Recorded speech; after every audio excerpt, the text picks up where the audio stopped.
All right, welcome back to another episode of Producergrind Podcast. Carrington and JB with me. Yo, what's good? Illmind in the building. What's good, bro? Yo, what's good? Finally got him here, man. We're here, man. We're here. Big fan of what you guys are doing. Definitely Shout out to appreciate Producer that. Grind. Definitely appreciate that, man. Yeah. Man, I was going to say this later, but, I definitely got to give a shout out to you. I mean, because I know when you were on Pasado's place, you gave a shout out to him for kind of, starting the whole music producer content podcast kind of thing. But we definitely got to give a big shout out to you and Blapkits because, you guys kind of paved the way for us to even get started and stuff. Oh, thank you, man. That means a lot. Most definitely. Yeah, thank you. Most definitely, man. So, I know you got a lot of credits on your belt. You're a Grammy Award winning producer. Been on the Jay-Z, Beyonce, the Carter's album. J. Cole, Love Yours. But we're going to get into all that, man. But I really want to just kind of take it all the way back to the beginning. I know you come from a family of musicians. Your dad's a musician, right? Mm-hmm. Just kind of grew up. I know you said you grew up around the just family jam sessions and stuff like that. How did you actually get into making beats, though? So I just remember being a kid and just instruments being all over the house. So like my dad played guitar. So, I'm Filipino. So like I have like mad fucking uncles, right? So, and literally all my uncles play instruments. So, I grew up in Jersey and I remember every weekend we would go up to the Bronx in New York and my parents would just do these like jam sessions. So it'd be like my dad on the guitar, his brother like on vocals, his other brother on the bass, his other brother on drums. And they would literally just like jam out. And I was a kid, I was like literally, I remember from being like 5, 6 years old, just going up there and just being around music. And, my dad was in a band as well. Like he was like he did like weddings and shit. Yeah. So I remember like cover band type stuff. Yeah. So I remember like going to the wedding parties and stuff. And that was like hugely impactful to my interest in music. But then when I started listening to like hip hop, I started doing more research, like, oh shit, like people are making beats. Like who are the producers? Like what's a music producer?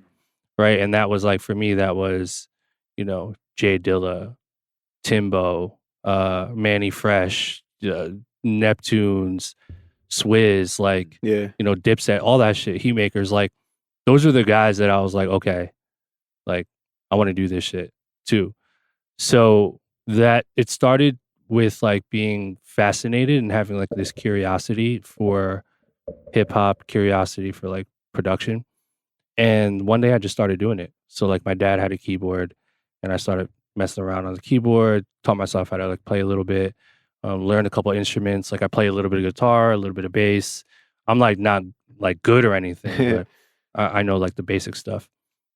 And then from there, I just kept going, and then it turned into a career, went from passion to career. So that was it. And coming from like a family of like live instruments, is that why you gravitate towards Pro Tools versus like any other software? You know what? The only reason why I use Pro Tools is because when I started, there was at one point when I was making beats, I was using a keyboard called an ASR 10, and I couldn't save beats. Like it was like a janky keyboard. So I was forced to track all my stuff out of the keyboard into Pro Tools. And so I forced myself to like learn how to use Pro Tools. And then one day I was just like, let me just make a beat in Pro Tools. And I loved it. And then I just never stopped. So, and then from there, I tried Ableton and like Logic and FL and stuff. And like, it just wasn't for me. So that's like, I just stayed on Pro Tools and like, I still use it. So. Is there anything that you can do in Pro Tools that you can do in like those kind of? Nah, I mean, there's certain things in other DAWs that sound better than in Pro Tools, but you can literally do everything in Pro Tools. Now, I would say like, I think we're at version 12 now. Yeah. I think now, like with version 12 moving forward, you can pretty much do everything. Like all the MIDI capabilities, the just like recording in real time and playlisting and all that stuff, like it's super intuitive. So yeah. Would you say your workflow is just as fast as somebody in FL? Probably. I know that might be hard to believe, right? But lately I've been kind of fucking around on YouTube and showing people my process. Yeah, I've seen that. Yeah. Which I haven't really like done ever, but I think I'm pretty much at that point. You know, I'm still learning too. Like I'm still trying to get my shortcuts better and like, you know, tweaking like my flow. Yeah. But for the most part, you know, it's there. But FL is crazy. FL, all that shit. It's fucking cheat codes, man. So like so one of the main things about FL is like, you know, we gravitate to the stock plugins because the stock plugins get the job done. Are you mostly dealing not in stock plugins when you're on Pro Tools? Because I feel like those aren't as good as like the FL stock plugins. They're Besides trash. the EQ. The EQ is like Yeah, no, they're trash. I'm not like I don't know. I think it comes down to like whatever works. Yeah. I mean, I've definitely used stock plugins that like on paper are like pretty shitty yeah. and like managed to make them sound good. Like one example is there's this stock plugin in Pro Tools called it's like a compressor, the DYN3 compressor. Yeah. And I still use that shit. For real? Yeah, like The on basic- the vocals, basic the one. super basic compressor. Because it's just super basic. Like it gets the job done, and if you know how to use it, it's fine. So that, and then also the vintage filter, the stock vintage filter on Pro Tools. Mhm. I use that still for like high cut stuff and all that stuff. So yeah, some of the like preset, like, you know, the filters and all that stuff is cool in Pro Tools. So it's just whatever works. Yeah. I fuck with Pro Tools, but I'm mad at them right now, man, because Why? I upgraded to Catalina because I got the Oh, shit. subscription. And bro, Nah. like I can't even open it. You click it, nothing happens, bro. Nah, never update your shit. I had to though. I learned that the hard way. because Final Cut. I used Final Cut, Uh-huh. and I couldn't open up Final Cut till I updated. So I was like, all right, I'm gonna be straight. Bro, Nah, everything you else should works. blame Apple for that. Honestly, Now Apple has been tripping with the new They're iOS tripping. update. Yeah. I'm not gonna lie, it has been tripping. They dropped the ball a little bit. Just Yeah. a little bit. But come on, Pro Tools, like, man, help me out a little bit. Like, Avid. I got a few homies over at Avid. So if you're watching this, holla at the boy. yeah, Hook him man, up, you got me please. pulling out Help one us of out my, here, guys. my cracked screen laptop with Pro Tools 10 on Let's it, go. just to edit the podcast and shit. Take it back, way Yeah. back. Right. Now, one thing I remember listening to in the Pensados podcast is like people don't really talk about more of like that 6 to 7 year mark that you had before all the placements. And I wanted you to just really take time to dive into that and talk about what that experience was like going from just producing in the underground to really going to this level now. Because that's where I feel like the majority of our viewers are at. You know what I Right. mean? Mm-hmm. Those are, well, okay, so just to create some, you know, like context, right? Yeah. I started going like really, really hard in 2000. I want to say 2005. 2005 was like the year where it was like, okay, no job, drop out of school. I'm just gonna like go all in. Mm. And that from 2005 to 2012, what is that? 7 years? Yeah. So those 7 years was me building up my name like on an underground level, right? So like I didn't really have that much commercial success in those 7 years, but the types of relationships that I built and that I nurtured in those 7 years were directly responsible for what happened from 2012 to 2019 moving forward.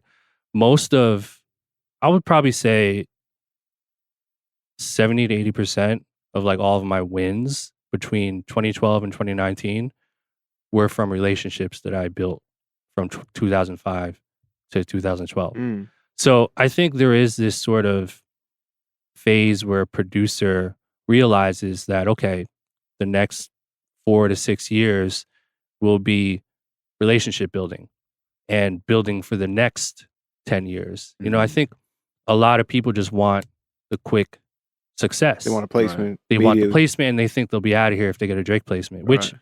to a certain extent, yeah, it'll put you on the map and people start to, you know, recognize and stuff like that. But the real I think the real perspective on it is what types of relationships can I build right now so that in 10 years, the intern that I meet over at Def Jam is an executive and will now at that point put me in those rooms and give me the right opportunities. You know, there's so many people that I met in 2005, 2008, 2010 who were interns, who were managing an upcoming artist, and I did them a little solid. right? And that artist never took off, but now they're a VP A&R at Def Jam, and they're like, oh shit, Ill, that's what's up, yo, you looked me out 10 years ago. What do you need? We working on this new blah blah blah. Right. You know what I mean? Yeah, it's like a stock investment. Exactly. Really You're it's literally investing. It's like stock investments, but you're investing in people. Yeah, you're investing in relationships, right? And so if you're consciously applying that mentality of like, let me prioritize relationships with people, and nurturing those relationships, keeping in touch. You know, I saw the Ryan Leslie episode. Shout out to my boy Ryan. He talks a lot about building relationships and keeping in touch with people with Superphone, which I think is super powerful. I was one of the first people to use Superphone. I was fortunate enough to have met Ryan at that same moment, and he gave me an account, and I went crazy with it with the drum kits. It was wild. So, you know, those relationships that you build now are the ones that are going to change your life later. And as long as you do that enough times, you know, for every 50 people you meet, maybe, you know, 80% of them drop off, but that little 20%, those 5 or 10 people might go on to do big things. And you can help each other out in the future. I think that's big, because I feel like when we think of relationship building, we think, okay, I got to DM this producer who's got this many placements. I got to, you know what I mean, send him loops. I got to do this and that. But it's really like the people that are like on the same level as you, kind of just. Yep. Yeah, exactly. That's why I always say the best way to network is to network horizontally, instead of vertically. Right? You want to network with your peers, the guys that are like right here. You know, everyone's trying to network upwards, and they're trying to get to Drake, they're trying to get to Kendrick, or the big A&R at this label. And yes, like with persistence, you might be able to pull through and cut through the noise. But for most people, just based on numbers and percentages, like the odds of that happening are very slim. So when you look to your peers, you know, you have a much higher chance of really connecting with people. And what does that look like? Is that sending free beats, sending free loops? What is that? Recording people for free? I think really honestly, I think it comes down to providing value, you know, in whatever way you can. And I know lately the conversation's been the free thing, where it's like, you know, the click funnels and here's 5 beats. No, I mean, for free, outside whatever. of that, just like, yeah. I think that's hugely strategic for sure. And I think that is the idea. But I think that it doesn't always have to be like a free fill in the blank. You know, it could be as simple as like, you know, knowing someone who could do something and then making a referral, you know, like, or, you know, saying, hey, like, yo, I noticed you're working on this. I have a guy who could do that for you. Let me make that connection for you guys, and then walk away. Like, no percentage, no whatever, just do your thing.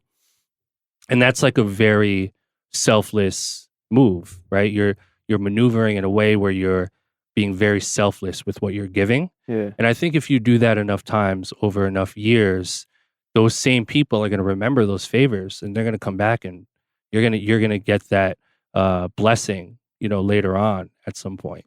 And I'm living proof of that. You know, I remember 2005 to 2012, it was a lot of favors, a lot of, yo, what can I do for you? You know, obviously I was like selling beats too, and like making a little bit of bread, but most of it was, yo, like, I got you. What do you need? What do you need? What do you need? And it paid off. So, and that's one thing that you talk about a lot. Like in one of your live streams, you're talking about like how you're not so money driven and focused on like, what can I get? What can I get? I was curious to see from your perspective, what are some of the early mentality mistakes that you see guys come in with when it comes to this like producer game or this music game? Nice. Me too. Say it one more time. Just like, what are some of the early mentality mistakes you see guys make, and like, what are ways they can correct that? Because I remember you talked a lot about giving, but we oftentimes, it's hard to go against that. I want to receive. I think it's discipline.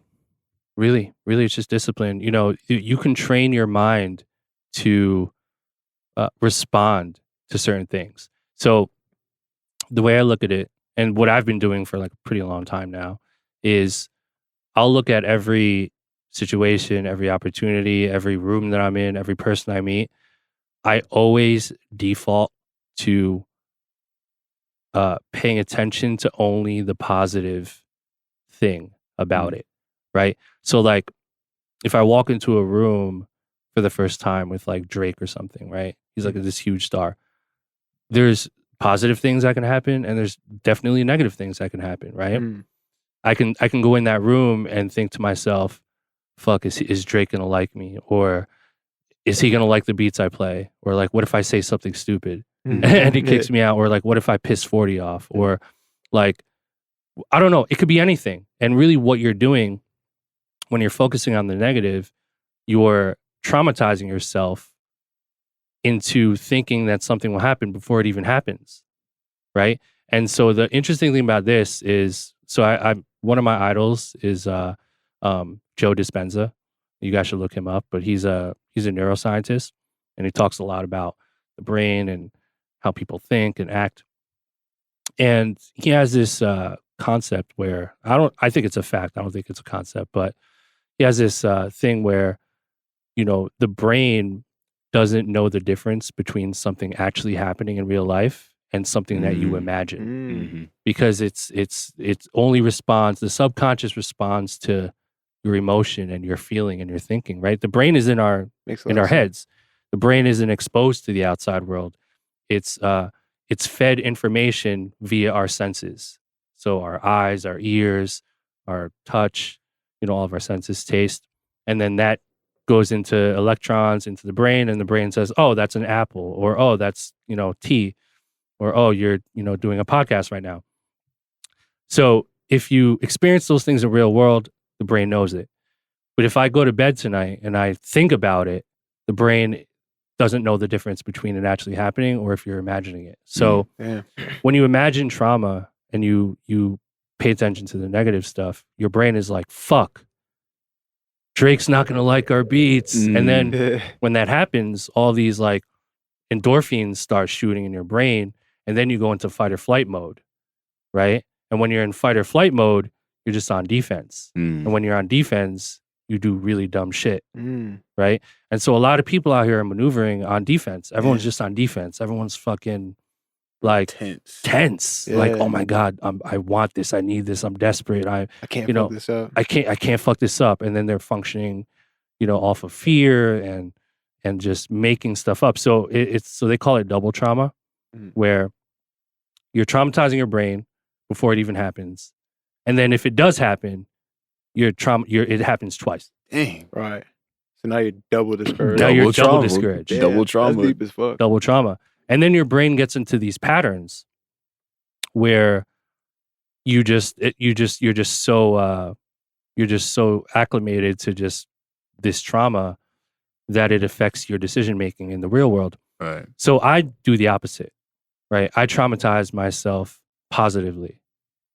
Positive trauma. You think, It's what if called I go in positive there and trauma. Drake hands me $1 million? I just made that Right. up. Positive trauma. I'm Positive gonna copyright trauma. that shit. Vinny, if you're my attorney, if you're watching this shit, copyright that shit. Positive Copyright that trauma. up. File the trademark. But to me, positive trauma is going into a situation or maneuvering in such a way where you pay attention to the positive outcome, positive potential outcome, and believe it as if it could be true. And so if you believe it as if it could be true, your brain is like, oh, okay, cool, right? And then if it doesn't happen in real life, the brain will rewire itself to help you make the best decisions in real life to get you closer to it actually happening. Because that's really what the brain is. It'll give you the fuel and the decision making to get you closer to the thing happening. Right? So if you think about it enough times, the brain is just trained. It's kind of like law of attraction too. It is. It is. But this is that's why I love Joe Dispenza, because the law of attraction is more like, well, if you think it'll happen. Yeah. No, well, like, what's the science behind that? And this is the science behind it. Is the energy that you feed your subconscious mind will affect your decision making, which will affect the outcome in the real world. So if you're traumatizing your brain positively, and you're thinking and you're paying attention to positive things, then you're going to make better decisions in the real world. And the chances of those things actually happening in real life increase dramatically. Mm. Yeah. Right. So Well- you're talking to someone who's been doing that for like 10 plus years. And all this crazy shit's been happening to me since 2012. This man just dropped some Yeah. gems on That's Yeah. just some super solid. All right, podcast over. We'll catch y'all next Right. episode. Yeah, peace. Right. Yeah. Really dope episode of the book. Oh, right. That's all you need. That's Damn. crazy. Is this dude on? Was he on the Joe Rogan podcast? Dispenza? Yeah, I think he was. Yeah, because I remember learning about the decision making. This guy made the analogy that your brain creates these sort of pathways, and it's like a skier going down like a mountain with fresh snow. And the more, whatever path you take, the deeper the groove gets. So whether if it's a negative or a positive, you're gonna go down that groove more often. It sounds like you've been training yourself in the positive. I have. Hmm. I have.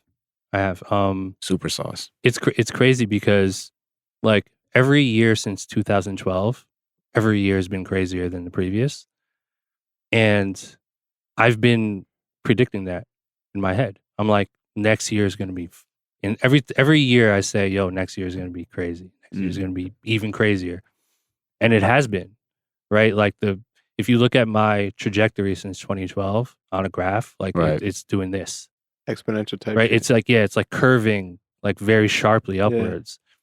And then, so when I thought about that, I'm thinking, okay, what could possibly happen for that curve to drop off, right? If I'm trending this way, then usually when stuff trends, it trends, right? Unless there's like some traumatic event or like the world blows up or like, right. God forbid, Stuff you can't something control. happens to me, Mm-hmm. then that will drop off. But as long as I continue to practice the same things that have been working, my graph will keep trending upwards. Okay, well, what about with a guy that we all know that's, bro, 2019, that's my year. 2020, that's my year, but nothing changes. Where is the disconnect there? Well, I'm not mad at that. I'm not mad at someone psyching themselves out and saying, yo, 2020 is my year. But I think that's also conducive to what you define as like what does that look like? What does your year mean? Does that mean like you have a #1 Billboard single, or does that mean you got your first placement? Right? Because if you say 2020 is my year, and then you finally get like a major label placement, then yeah, 2020 is your year, right? So I think more so it more so has to do with what you define as like what you want that year, and then if you actually achieve it, right? So do you actively kind of like set those goals, or you just kind of like just think positively in general? I do. I set very specific goals, but then I also train my mind to realize and to understand that like I have no idea how to get there, which is a very interesting thing. Steve Jobs has this really interesting quote. He says, you can connect the dots backwards, but you can't connect them forwards. And You can't really predict it that deep. yeah, you can't predict it deep. It's like being in a car at night. You can see where the headlights stop, but beyond the headlights, you can't see, past that. And I think maneuvering in this industry is exactly that. You can see just so far ahead of you, but you don't know what's past that, right? But as long as you pay attention to what's in front of you, in my mind, it's being in the moment and like being mindful of like what's happening now and setting short-term goals and realistic goals, but then believing that those long-term goals could exist and you could achieve those. But then also at this end, this is the key component to it, also understanding that you don't know how exactly it'll happen, but you know it will. Right? So I believe I will win a Grammy one day. I don't know with who. I don't know what year. I don't know what record. I don't know what it's going to sound like, but I know it'll happen. Right? So as long as you believe that it will happen, just continue on the path and let your mind and let the universe lead you to it organically. And I think that's like the #1 issue with the producer community is we're training ourselves to think that it's all strategy, when to a certain extent it is, but most of it is faith, believing in yourself, trusting the process, being positive. A lot of it is those 4 things. Yeah. But now, okay, so what about the balance? Because I definitely think there needs to be some strategy in game planning because like we've talked about this on a couple episodes. Like we've talked to like Cash Money AP and Young Keo, guys like that, like kind of found great success without really game planning, just kind of going off of faith and just winging it type shit. But we also know that for every 1 to 2 of those guys, there's 100,000 producers that aren't gonna make it by winging it, and you know what I mean. So, what do you think about that? I would say the first step in any of that shit is trying things and finding what you love, and it's almost like finding your calling in a way. You know, for every 100,000 producers or beat makers, there's a large percentage of them. I mean, this is probably inaccurate, but I would probably say 95% of them aren't really in it because they love it. Like aren't meant to be beat makers. Yeah, which is okay. You know, if you're 17 and you downloaded FL Studio and you're interested in it and you might be passionate about it and you might do it for a few years, but that might not be the thing that your mind and your heart is trying to find. Right? That might lead you to the pathway of like being an MC or being an engineer. Maybe that's your calling. Right. But being I think video guy, something like the that. longer you do it, the more you're going to realize for yourself if this is actually your calling. And I think for a lot of people, it isn't. And that's okay. It's okay to try shit, you know? So yeah, there's this element of knowing first if this is like what you're ultimately like wanting to do.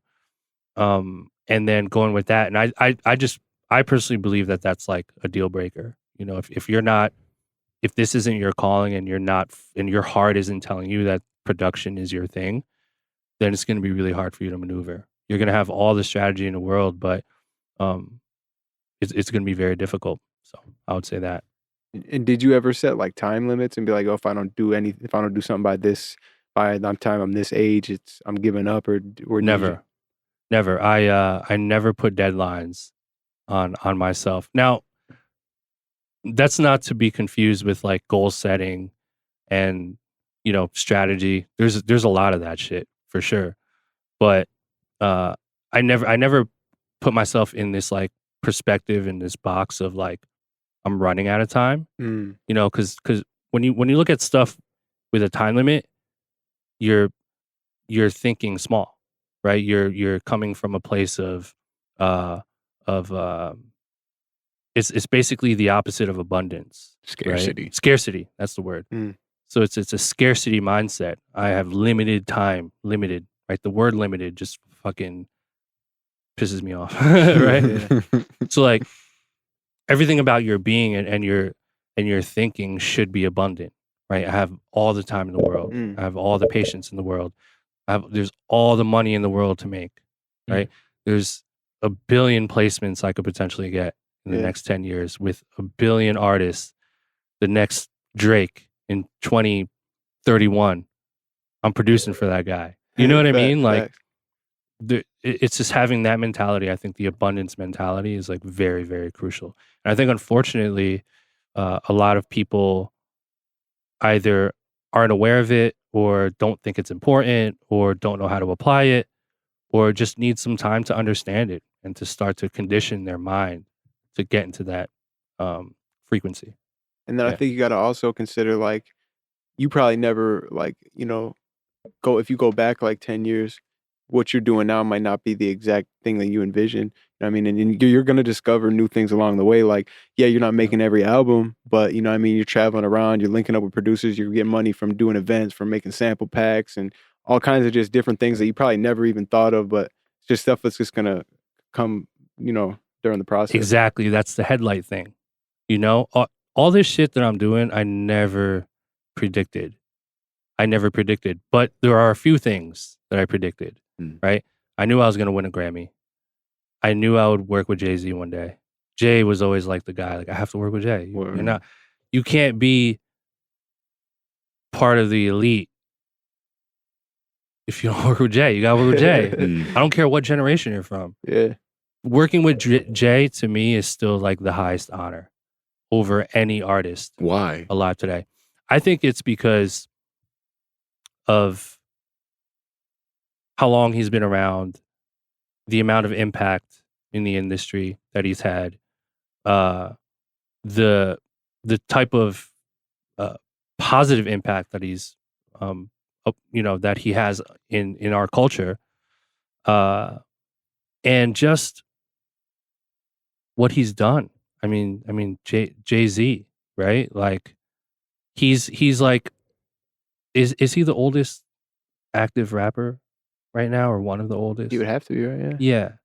So like he's leading the charge. I don't know. I can't really name anyone else that's like leading the charge more than Jay in terms of like hip hop. I'm talking about like the culture of hip hop. Yeah. Right? And it's like he could drop an album next year. He's gonna have a radio single. Right. He's gonna do millions of streams. You know what I mean? It's gonna be a big deal no matter what every time. Yeah, but even outside the music though, right? Like you don't have to be a huge Jay-Z fan. I know there's like obviously like there's a few generations now that like didn't really come up on Jay, which is like totally okay. But the fact that he's still like in the front of the line in terms of like when you look at it like a race, I don't know if anyone's in front of Jay. I mean, maybe Dre, maybe Puff, but in terms of rappers, I think Jay is still in the front of the line in the marathon. So like he would exponentially be the guy that you want to get to, and then you have Drake, then you have Kanye, then you have the Coles and the Kendricks and the whatever, right? So yeah. While we're talking about Jay, let's talk about the song and how that came about. Yeah, so me and Boy Wonder, and Jahan Sweet did that record, and that was just a random beat that me and Boy Wonder made. So me and Wonder just like make beats, and we send each other stuff, and every so often they get placed, and it's really that simple. Yeah. And then so when I'm looking at the Spotify credits, Jay and Beyonce are listed under producer credit. How does that happen? Because they're J and B. That's what I figured. We were talking. They're J and B. They're the gods. We were talking, and I was like, I wonder how this question will go. Yeah, it's just a super honor to even like say I did that. Yeah. Right. So like they got the leverage. Yeah, I mean, what do you guys want, man? Right. How do you want me to spell my name? Like, what do you I respect it. Yeah. It really is a real answer right there. Yeah, for real. Definitely. Cool. Let's transition. I want to talk a little bit more about the like in recent years, I feel like when you were coming up, the producer community wasn't as much of a community as it is now. And seeing where it's gone, do you wish you would have invested more into the YouTube content early on, being that you joined, that you were really taking it serious since 2005? This might be an answer that's hard to believe, but I'm going to say no. The first thing is that you're absolutely right. The community right now is definitely more of a community.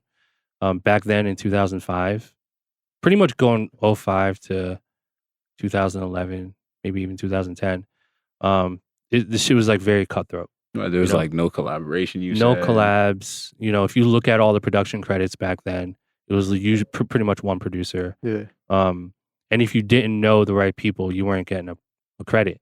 So like my first like kind of foot in the door was like with G Unit, right? So shout to 50 and Shaw Money Excel, who was the president of G Unit around the time, like 2005. And I remember very clearly, and if anyone's watching this or listening to this, correct me if I'm wrong, right? But I'm pretty sure 50 Cent, G Unit, Shaw Money Excel were the first guys to take unknown producers and give them an opportunity to be on a major label album. Before that, pretty much no one was doing that. They're right? going straight to Think big about guys. think about pre G Unit, right? You had Ja Rule, Ashanti. The early 2000s was a weird ass decade. Like that was not for nothing. No offense to the artists, but that was a weak decade for music. 2000 2005 was like pretty weak, as opposed, not fully, but like, you had 50 and Eminem and all that shit, of course, but like for the most part, like the producer community wasn't really a community yet. So prior to that, it was pretty much impossible to get any placements. Like you couldn't, unless you were, you know, Pharrell, Swizz, Tim, you know, Organized Noise, Trackmasters, Heat Makers, right? So that being said, like, how do you survive as a music producer? You just do underground shit. You work with people coming up, right? And that's what I was doing. So yeah, man, I think the G-Unit stuff was like the first foot in the door. So that led me to increasing, like, you know, my awareness and stuff like that. And then the relationships I was able to build with like Sha Money and people I met through there and all the other stuff I was doing kind of led me to this. So did you ever ask them why they were gravitating towards underground producers? It was super smart because back then, if you were a producer, you were a big producer. If you were getting major placements back then, like, you were a big deal.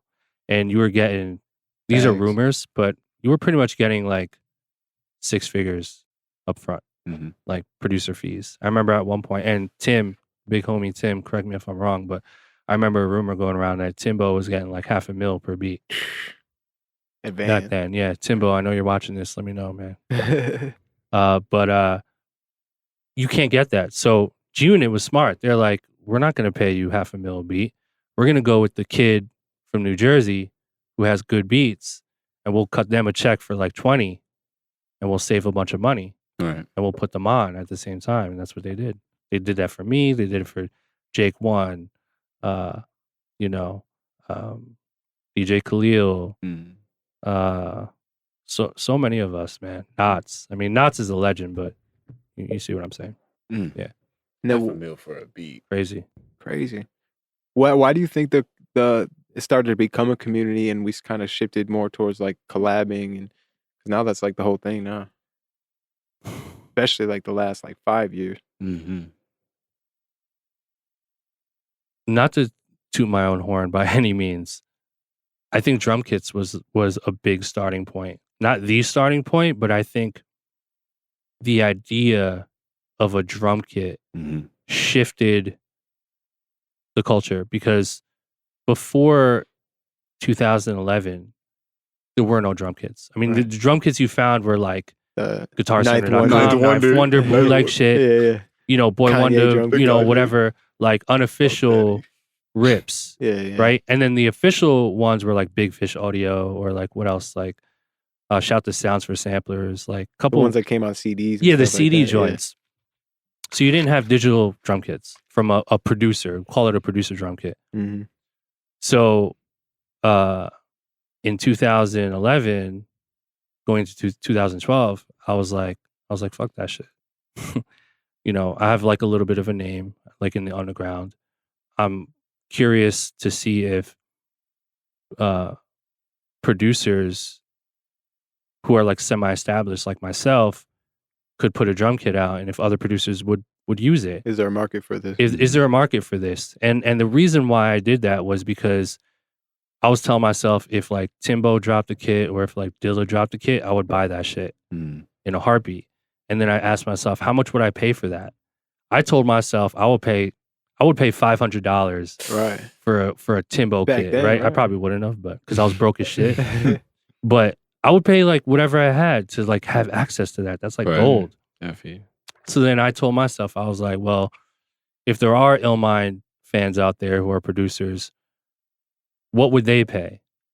And then I told myself, I was like, man, let me just make this shit super affordable. And let me give them 140, 130 sounds, right? In a folder. And so I was like, I remember selling it for $20. And then eventually it went up to like 25, 30. But I was like, $20, whatever. So I put a PayPal button up on my blog. And then I woke up, I didn't think anything of it. I thought like 5 people would buy it, right? So I woke up the next morning, I look at my PayPal account, and there's like $3,000 in my PayPal account. And I was like, holy shit. So I look at my email, and there's like all these alerts, PayPal alerts, like boom, boom, boom, boom, boom. So like, I was like, shit, this shit's kind of crazy. It's just like making money. Like, people want this. So I was literally replying to every email. Yo, I appreciate it. Here's your download link. Yeah, you had to manually send it. I manually did that shit. Damn. Yo, here, thank you. And then from there, I realized that it was a natural business. And then I migrated to a Shopify storefront. And that was around the same time Drum Broker, hiphopdrumsamples.com. My man Alcoda was doing his thing. See, I always thought that was you. I always thought no, you so Alcoda hollered at me and he was like, yo, I started this website. Why don't we partner up and put Blapkit Volume 1 on my website too? So that was Blapkit Volume 1 was the first kit on Drum Broker. And then from there we got Frank Dukes. He started doing sample packs and I was doing sample packs. And the Frank Dukes story is crazy because I remember meeting Frank in like 2004 when I was dating this girl in Toronto. Shout to her, man. She's awesome. But I was dating this girl in Toronto and I'd never been to Toronto and I knew one person in Toronto and it was Frank Dukes. And back then his producer name was Phase 1. Like PHASE1, right? Yeah. And he was like making boom bap beats. And I met him on a forum and I was like, yo, I'm in Toronto. So Phase 1, let's link up. So I remember meeting him in person or whatever. And then he eventually went on to do like the sample pack stuff. But speaking of sample pack shit, like I want to just say as a side note, the real sample pack like GOAT is this guy Nick Brongers from Toronto. He was like the first person to like make a sample, basically. Like soulful sample loop and like did it all on his computer, and this was 2008. So 2008, Nick Brongers. And the only reason why I know that is because when I was with G-Unit, I was working with Dre, right? This A&R that was with Dr. Dre. And I remember he was feeding me these samples, 2008. And I was asking him like, yo, what records are these from? He was like, nah, man, we found this kid, Nick Brongers. He does all this shit on his computer. And I was like, fuck, that's crazy. Wow. So Nick Brongers is the real sample OG. Is he still making samples? I don't know. It's a good question. I'm sure he might be. But so anyway, not to track off too much. I think the drum kits had a lot to do with it because it opened up the mentality of like sharing with people. This is my assistant, Lyric. He's good. What's good, man? Come on in, bro. It opened up the door to let's collaborate as opposed to fuck you, that's my snare, you can't have it. Yeah. And like people were coveting sounds. People were hoarding sounds. It's like, no, you can't know what I use. And so I think that helped open up the door. And I think the sample pack stuff really opened up the door as well. So, and then just YouTube tutorials, like all these YouTube influencers, just sharing information. We've become like a generation of like sharing, which I prefer. I think it's amazing personally. So like that's like back to the whole scarcity versus abundance mindset that you talked about. Now, a lot of people say that samples and stuff have become a crutch. What would you say to that? Samples a crutch. Loops and samples and stuff. I think they're the opposite. Really? I think samples are using sample loops as a crutch. Same people don't I'm know not how saying to we produce. think that. We're just talking about things we've heard. I see it as the opposite. I see sample loops as a way to create music that you wouldn't normally think of creating, right? Like I can make my own samples and sample myself and just make my own beats, which I do a lot, obviously. But I enjoy sampling other people and using other people's loops because then I can make beats and step out of my comfort zone, right? So not only is it opening up the door for my creativity, it's also opening up the door to collaboration, someone else sharing the revenue, building a relationship, and then also just like convenience too. You know, like not everyone wants to make their own samples. There's still producers out there who love to just give me a melody and let me flip this, right? And that's how it's always been. That's how it started, right? That's how it started, right? So in a way, we're kind of still doing that, but we're using each other's samples now. So instead of paying out 90% publishing to some old guy, no offense, from the 70s to pay their kids, right? Who we don't know, we're paying each other. Right. Which I think is fucking amazing. That's a great Keeping point. the money in the circle. Keep that shit in the circle, bro. Yeah. As long as you're doing fair business, keep it within the community, within us, right? Yeah. Well, why do you think people are like, oh, use loops, you're not a producer and stuff like. What do you think even started all that? Jealousy, scarcity mindset. Those two things are huge. Yeah, I think if you don't have scarcity mindset and you're not jealous, you don't think that. I think it's that simple. Yeah, when you have abundance mindset, it's just you're rooting for people. Like you want people to win because you know that like you could make $1 million and like so can I, and so can 100 people because there's billions of dollars out there to make. You know, it's like so much money to go around. It's crazy. And we got an official Illmind kit on site. We Or do. on the site right now. Grind. The Illgrind loop pack. Grind. Hit that air horn. The Illgrind producer sample pack, man. You guys got to go get that, man. I put a lot of time into that, man. There's some jewels in there. It's exclusive too. Yeah, super exclusive. So you can only get it here. Most definitely. Yeah. Click the link, in the description. We'll have it pinned in the comments and all that stuff too. Little preview. You guys can preview the sauce. You know what I'm saying? As always. Yeah, and I want to hear what you guys flip with this shit too. Well, we're gonna announce that shit at some point, right? Definitely. Okay, cool.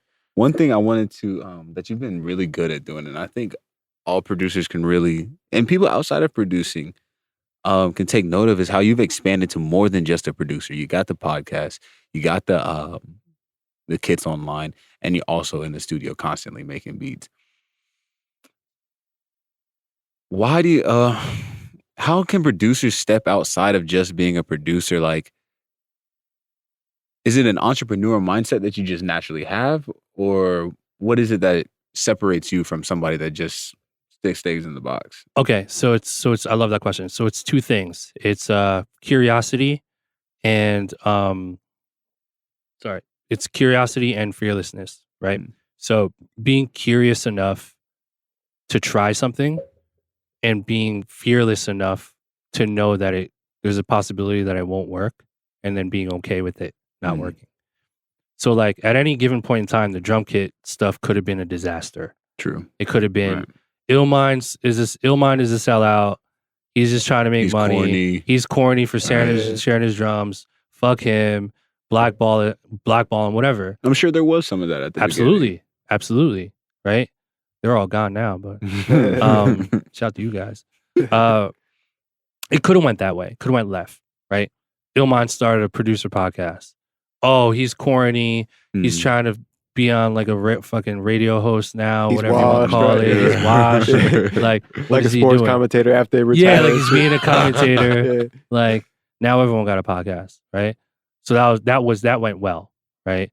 So but there's definitely like a few things that I've done that like didn't work, right? I mean, all of the potential placements that I could have gotten over the years that like you guys don't hear about, where I flew out to certain places and spent my own money to create beats for this particular artist for like weeks, expecting that, I'm definitely going to get at least one on this project. Flew back home, ended up not getting any, you know what I mean? So that was a loss. So losses like that. And then 2010, I signed like a really bad publishing deal. It was partially my fault because I signed it without a lawyer. Wow. Illmind. 2010, bro. 2010. Yeah. So I signed it without a lawyer because I needed the money. Yeah. It was a bag. Makes sense. It was a small bag too. Was it to a major publisher? No, it was an independent. Okay. But it was an MDRC. Terrible deal. Shouldn't have done it. But I took the bag and I learned from my mistake. I learned from that. But the funny thing about that is it turned into a blessing. So I signed this publishing deal in 2010. It was a bad deal from this company. I'm not going to say who. Right. And so fast forward to 2014, I started officially working with this attorney who's my current attorney now and my current manager, who I've known both of them for more than 10 years. And so when we clicked up and we started working together, they managed to not only get me out of my old publishing deal, but they signed me to a new deal, right, with this other company. I'll just say Cobalt, signed Cobalt.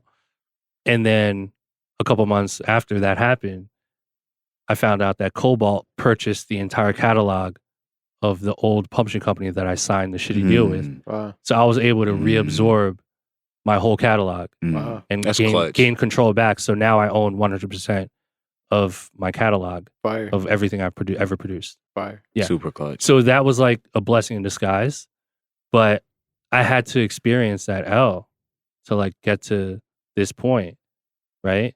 So yeah, man, it's all relative, man. I think fearlessness and curiosity, like being willing to just try stuff because you're curious and because you think they'll be fun, Mhm. and then do them. Just go ahead and do them and do them with confidence. You know. Now we got to stay on pub deals for a second, real Mhm. quick, because I know you had tweeted. How long can you stretch that pub deal? Yeah. Can you go in depth with Yeah. what you're talking about? Ooh. Publishing deals could get really tricky because I would say probably back then they were more dangerous because there was like one type of publishing deal that was happening mostly, which is MDRC, a song deal. Which is basically, you want me to break it down like what that is? Have you guys talked about Never song heard of deals it. yet? No, we Okay. haven't. So the old school publishing deal model, which is the one that they were handing out like fucking, you get a deal, you get a deal, you get a Yeah. deal. It was big money up front, but like very long-term investment. So I'll give you an example of like a bad publishing deal that you never should sign, right? And sorry, publishing companies, I'm about to put you on blast, low key, but Roasted.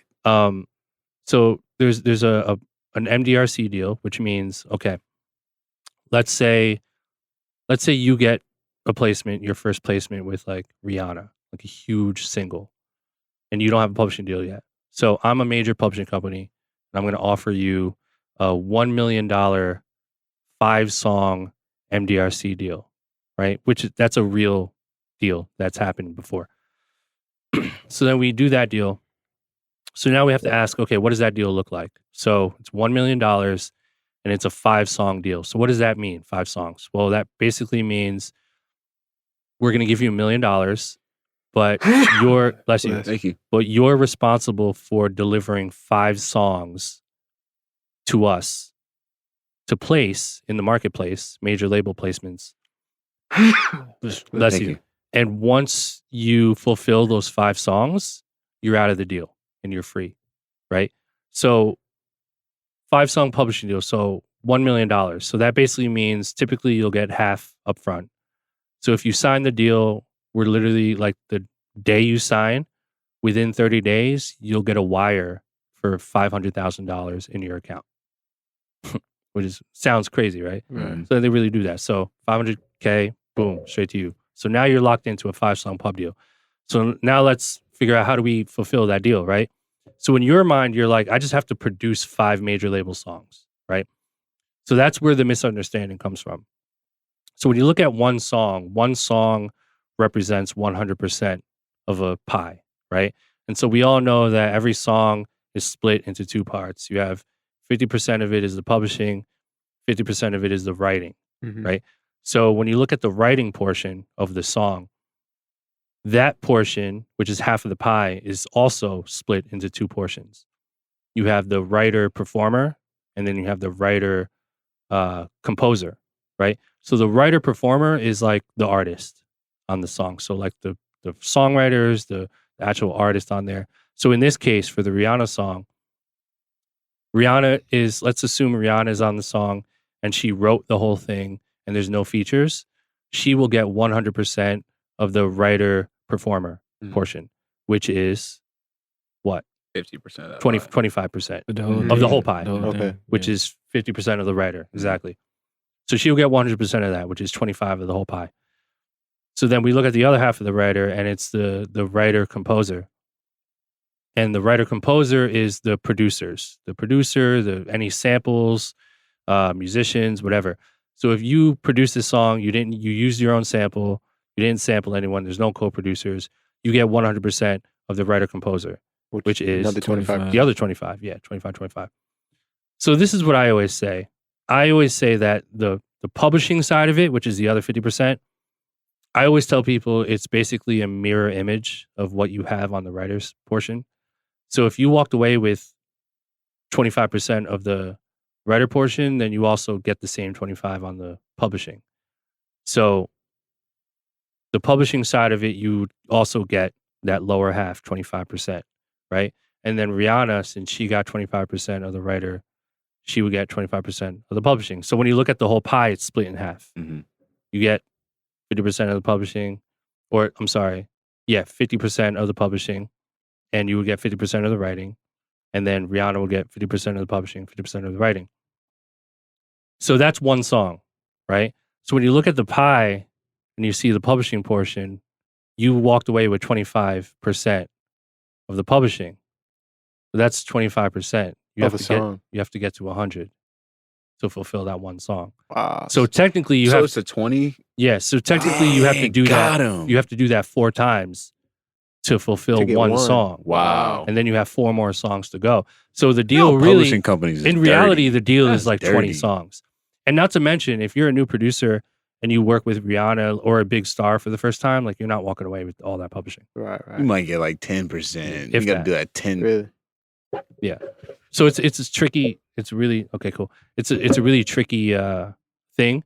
So not to go too much into publishing, but there's really good deals nowadays. There's admin deals where, and by the way, that same deal, they own 100%. They'll usually say we own 100% of Yeah, you're whatever not you getting do. no royalties after that. You're not getting not royalties, but like they're gonna retain ownership for basically for Forever. life or for like the next 20 years, 30 years.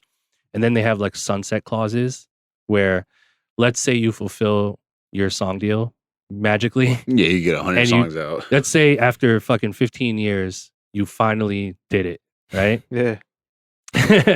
You finally did. Yes, we finished it, right? So there's this thing called the sunset clause where from the moment that you fulfill your deal, from the day that you fulfill your deal, the percentage ownership starts to sunset. So instead of retaining ownership back to you, they keep it. Let's say the first year, instead of 100%, they'll go down to 95. And then year number 2, 85. Year number 3. So for the next 20 years after that, they're still going to collect. But that's why it's sunset, because it decreases every year. So Yeah. it might take you another 10, 20 years to finally take back ownership of your music. So, but you said admin deals are kind of a good thing then. Admins are cool because there's deals structured where they'll let you keep 100% ownership and then they'll just collect for you. So they'll collect your publishing globally. And then they might take like 20%, 15% of the revenue, and then they'll give you your payouts. So there's that. And then there's term deals where, they might not give you that much money up front, but you'll start collecting like quarterly. So I would say, I know this is confusing, guys, but I would say the best rule of thumb is whatever money they're giving you up front, just always remember that you're going to have to pay it back. Mm-hmm. So if you're not going to get it popping and someone offers you $1 million pub deal, but like you're not that going crazy out here, Yeah. understand that like it might take you a long time to pay that back, especially if you're not like out here really getting placements like that. Right. So you might want to say, you know what, I'm not going to take the mill because I'm not worth that right now. Let me do an admin deal, something simple, and then I can build up to that, so I don't have to owe money to people. So. Do you have any advice? Do you have any advice for producers on what they should do with the money when they get it? Invest it, man. Reinvest it back into your craft and pay your debts. Pay the first thing you should do is pay your debts. And I'll keep it simple.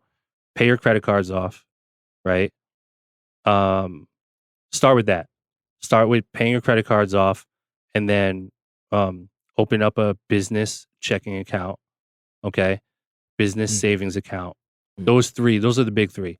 Open up a business checking, open up a business savings, and pay your debts, pay your credit card debt. And so I'll go through it quickly. So the credit card debt is important because let's say you get paid $500,000 and you throw it into your savings.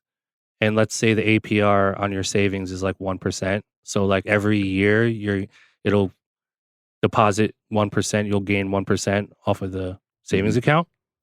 But then you have like a credit card that's got $10,000 on it at like a 9% APR you're still losing money. Yeah. Bad. So you're not in any position to make any type of SEP IRA investment or any type of investment at all. Like you're in the fucking hole. Yeah. So the first thing you need to do is get out of the hole. Pay your credit card debt with all the high APR. And the smartest thing to do, if you have a credit card that's like $2,000 max, let's say, you can use it, right? But the best thing you can do is use the credit card, but bring it back to zero balance every month.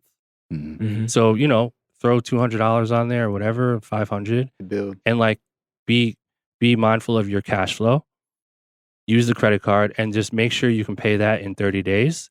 If you keep your balance, if you use the card and bring it back to zero balance every month, your credit's going to go up big time.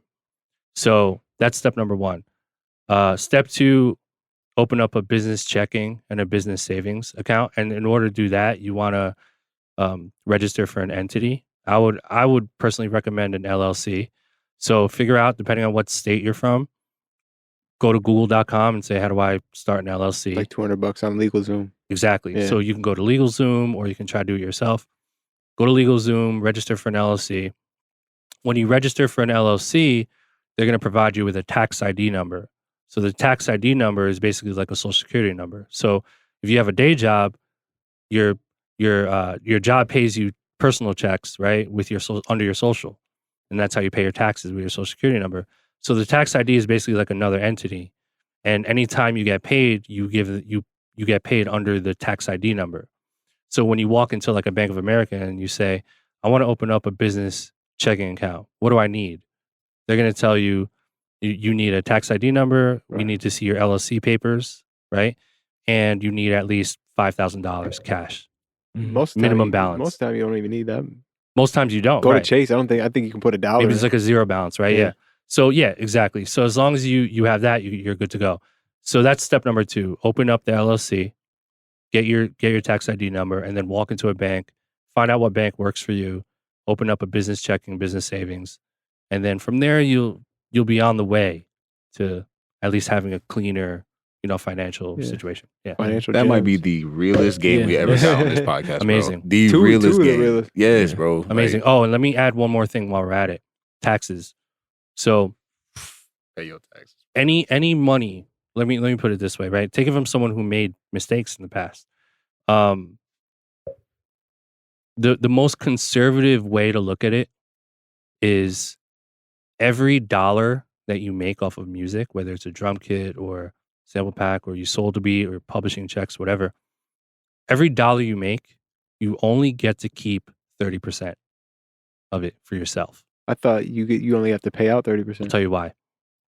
So the conservative way to do it is to only keep 30% and assume 70% of it is gone. I'll tell you why right now.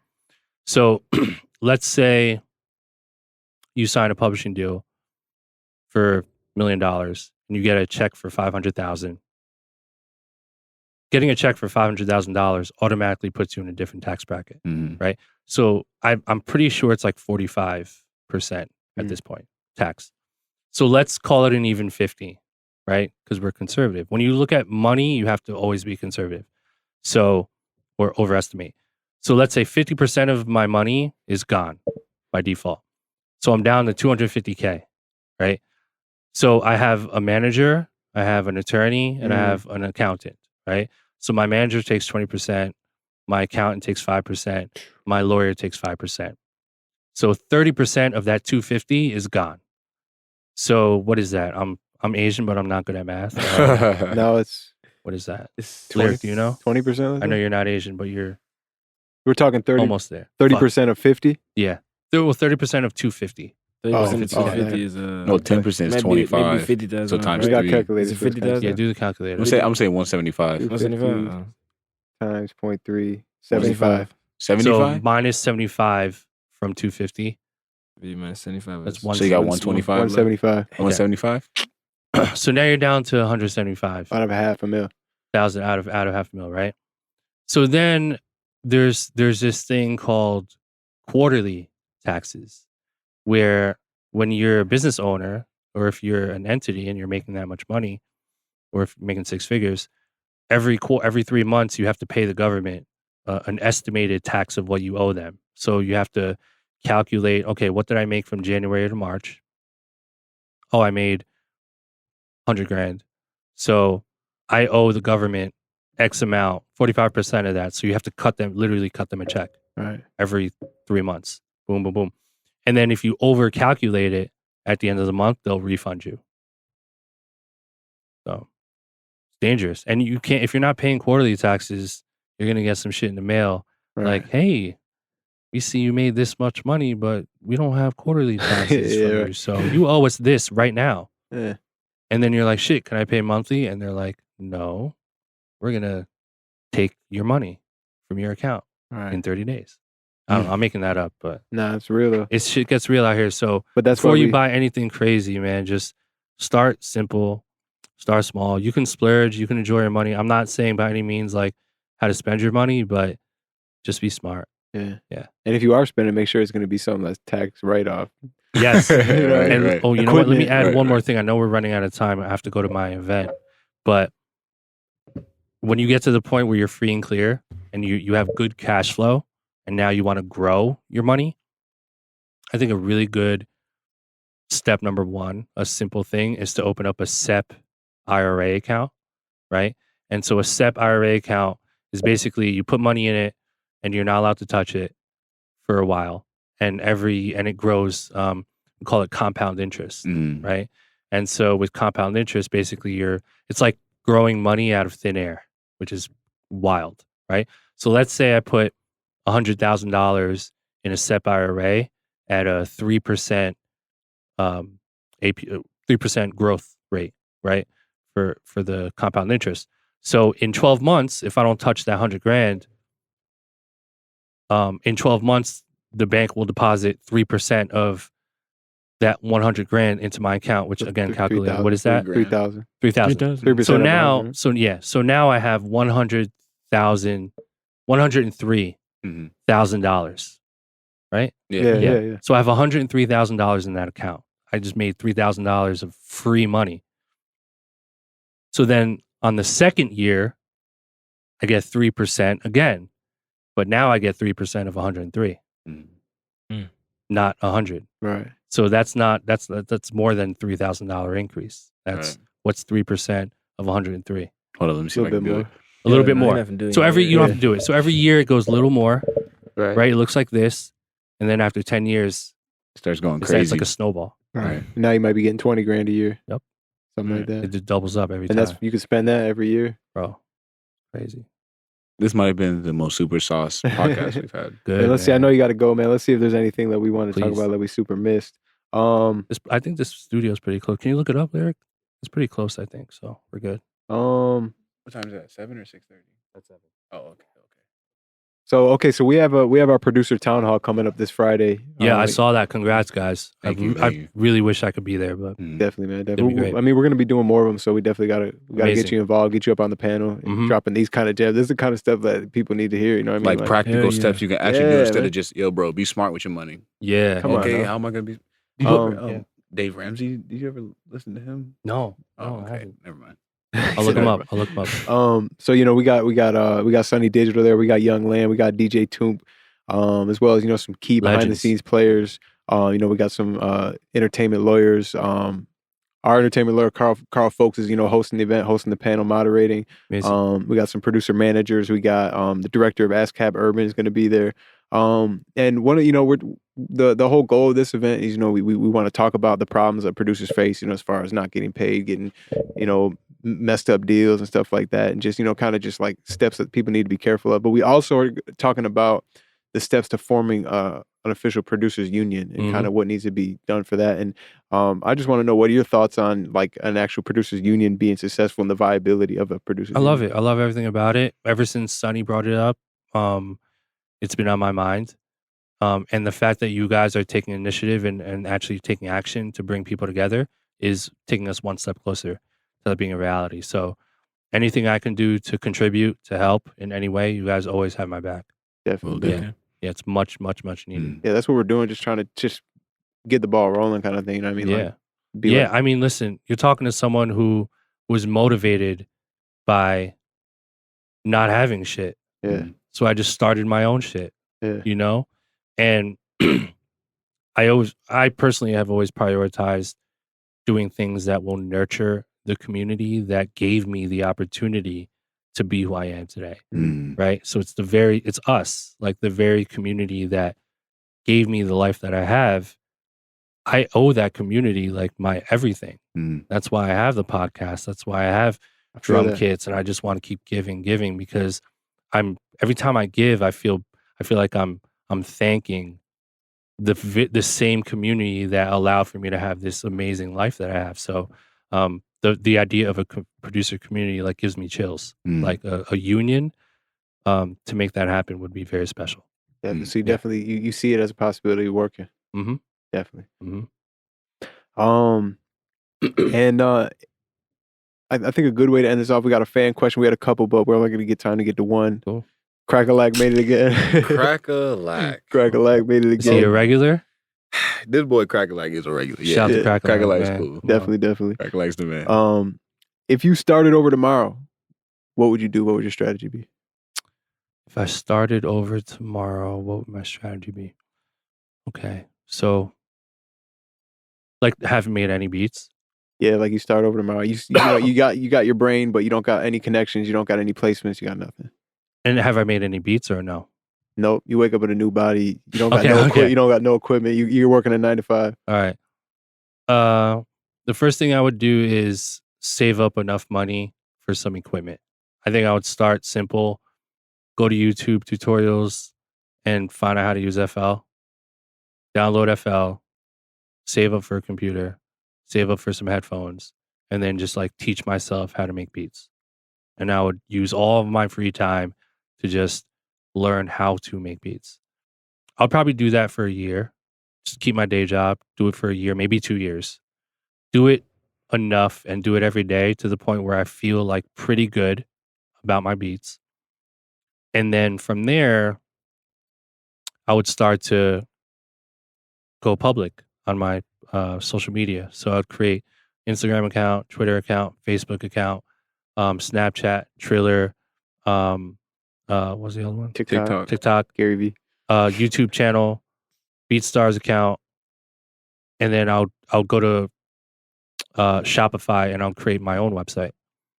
And so I would start to just like brand myself and just start posting beats every day, start posting what I'm doing, myself in the studio. I don't think I would take the YouTube route. Like, hey guys, today's I'm making a beat out of, I don't think I would do that because I would still be driven by the same stuff, which is like, I want to make good music. So in addition to doing all that, I would probably try to go out and look for people to work with, like for free. So like I would look for like one rapper and one singer that I really love. Maybe I found them on SoundCloud or an event or something, and I would invest my time and energy into those two people and to learn how to become a better producer, but then also start developing some artists early. And then from there, just jump on every opportunity I can. I'll go to Illmind's Pass the Aux events, illmindproducer.com. I would definitely go to blapkits.com, download some kits. I would go to Producergrind, download the new sample pack. Grab a couple more while you're there. Grab a couple more. I would binge watch Producergrind episodes. Hey, let's get it. Binge watch Blapchat. On 2 screens at the same time. You know what I'm saying? 2 screens, baby. One like this. One on this one, one on this one. Exactly. And just learn, man. Soak it up and be patient and just know that like I have all the time in the world, but I'm not going to be afraid to try stuff. I'm not going to go hard on things that don't excite me. I'm just going to go hard on what excites me right now. Pause. And that I'm done. And that thing is making beats, making connections, making songs. Facts, man. Yeah, and try to pay off my credit cards too. Hey, get that IRA going, all that. Right. I'll probably max them shits out. Cop like a fucking, what is that? The UA audio shit for like 5 Gs. Yeah, nah. Flights to VIP producer grind session. VIP producer grind. Just Illmind Aux. First class too. Back. First class. Driver picking me up. Because you got the vision. Yeah, I got Sky Mile. I got Delta Sky Mile. It's all good. Hey man, we appreciate you pulling up, man. Making the time while you're out here, man. Pull up on us and drop these gems. This is some Yeah. Cool, Most man. Practical steps. Yeah. Most practical steps. Sure. You literally just laid the Good, man. blueprint for everyone. Definitely. Good, man. And you know, it's crazy because I'm very outspoken on, you know, my podcast and my Instagram and my videos and stuff. But I just want you guys to know, the whole community, like, my motivation behind all this stuff is to provide value and to just contribute insight to the industry, you know, and to also know that not everybody wants the same shit. Like, there's producers out there that are cool with making a few $100,000 a year or maybe $50,000 a year leasing beats. There's people that want Grammys. There's people that don't give a shit about Grammys. So I think that's one thing that I learned is not everybody out here wants the same stuff that I think they want. So I'll never impose on people what they should do, but I'm always going to talk about practical things that exist on a human level that I think will just make you a better human, but then also just be able to live a more fulfilling life. Okay. And that's, but I'm speaking in the language of production. But all of it is really rooted in finding yourself, being mindful, doing what you love, having an abundance mindset. So that's always going to be my intention. Most So shout out to definitely, you man. guys. Great note to highlight, to leave it off on, man. Yeah. Big shout out to you one more time, man. Hit those links in the description, man. Check out all the stuff we got going on. Let's go, baby. Another dope Deuces, y'all. episode in the books, man. Signing up. Yeah. Peace. Yeah, man.